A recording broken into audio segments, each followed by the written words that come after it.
your take on some of the stories this morning. Okay, you see, I made a statement yesterday. I said it is best for our labor leaders to have a research department so that they just talk amiss. And that point again comes to bear as regards what Joe Ajero said. It's obvious that there's no research department at this level. Maybe save for the days of the lives of my friend Peter Esele. That's when you really had rigor in labor. But today it's a joke, and that's why they can make faulty arguments like Nupeng was making. They can make faulty arguments like TUC was making about a law that not even been implemented yet and calling for strike. Ajero is saying they should sanction the disco companies and everything.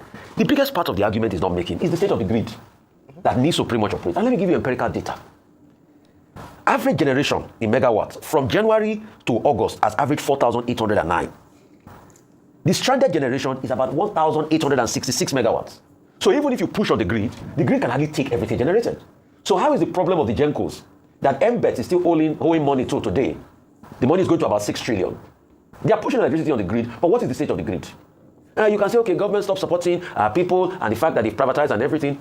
The truth is, even if the generation companies push electricity out on this grid that has a lot of command, you have a collapsing. Yeah. You have power that is stranded, that is not utilized. So the problem should be about the grid system and NISO.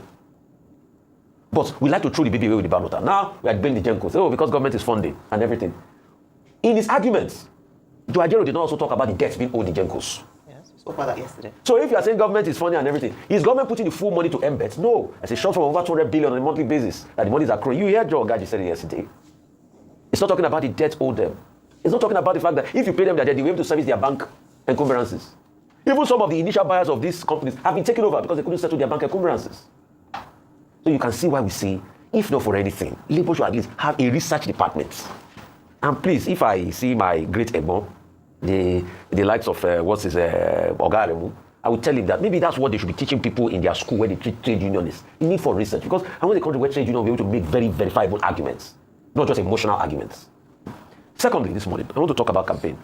Everybody has fallen short of this initial early campaigning. The question is, INEC will not sanction anybody because INEC is burdened with a lot before. Part of the resolutions pushed forward in the Wins Commission report was able to be able to stratify INEC in such a way that they'll be able to attend to many things. Just like INEC cannot fix the problem of electoral offences. In fact, you talk about a separate independent commission for electoral offences was muted, but it's going to increase the bureaucratic oversight. So this one early campaign, INEC, because if you want to sanction anybody, you even sanction the media too. Everybody's complicit here. You sanction the advertising companies, you sanction the people, and they talk about third party. There's nothing called third party.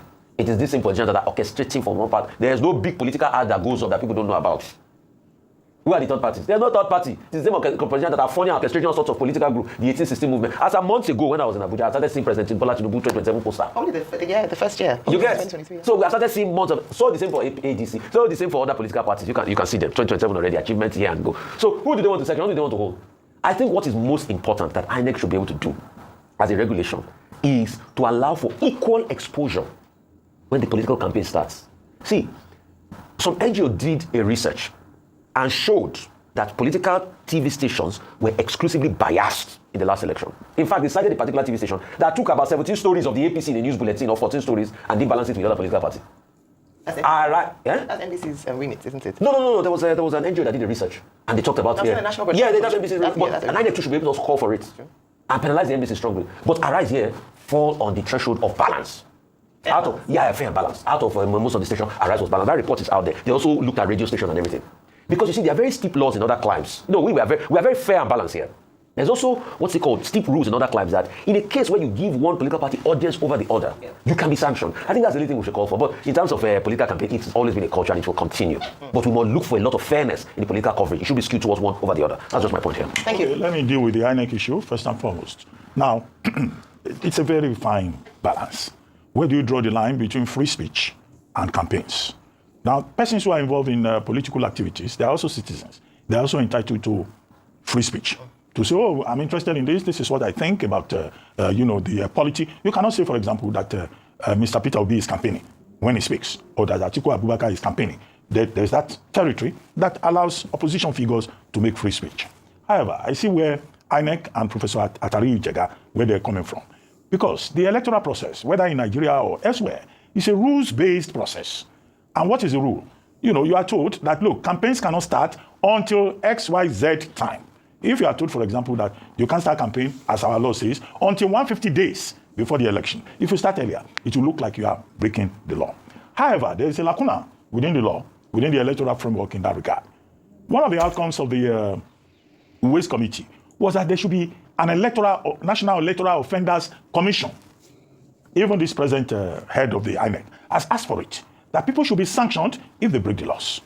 Now, if you don't have a regime in place for ensuring sanction for bad behavior, then of course, you'll find yourself in a rather incongruous situation when you then insist that people must behave according to the rules. What we're asking for in Nigeria is a strictly rules-based political process. Not just a rules-based political process. The conversation since the 2023 general election has been about reform, electoral reform.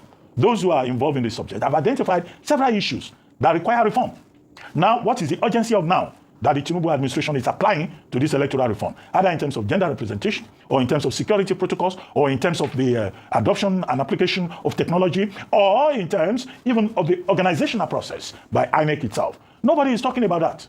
And that, I hope not, will be the major issue in the 2027 general elections. That is about that. As for grid collapse, they say the grid collapse and all that. No, I think it's a crying shame. It is embarrassing. It is indefensible that a country of over 200 million people, that we only provide about 2,000 megawatts. The megawatts that is provided has never gone beyond 4,000 megawatts. In fact, under critical situations, it goes down to 1,000 megawatts. Okay, NSC now is saying, oh, there has been a collapse of the grid. This grid collapsed 11 times in 2024. Only those who are ignorant and dumb and deaf will not remember that in 2024, this same national grid collapsed over 10 times. And we said at that time that this grid will continue to collapse. This grid is also collapsing in 2025, putting people in very difficult situations. Only yesterday we were talking about Ethiopia doing the Grand Renaissance Dam that they have spent over 5 billion to put together. No, short of the diplomatic complications involved in that Renaissance Dam, you saw a country called Ethiopia that said, look, we have to give our people electricity, 101 million of them. What is the position of the Nigerian government on this grid collapse? What is the government doing? About a month ago, the government said, okay, there are legacy debts in this section, 4.424 trillion, they said. Now, President Tinubu called a meeting and said, look, we should double check this and all of that. No, but the issue is not just about debt.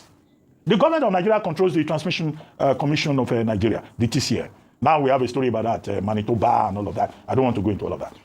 That's not relevant to this current conversation. But what we have not done is that we have not worked out that framework properly. Instead, what you get is this asinine talk. That, the governments before now that did a review of the electricity sector, they didn't do it well. They gave attention to their own cronies, blah, blah, blah. Okay, what have you done to address the situation? Like this in wonder shall never know. Yes, so NLSC demand power sector audit. You understand? After the collapse of national grid yesterday. So I want you guys to listen to Rufai as the react concerning this issue. So please, after watching the video, also drop your thoughts under the comment section. I greet you now, wonderful boy.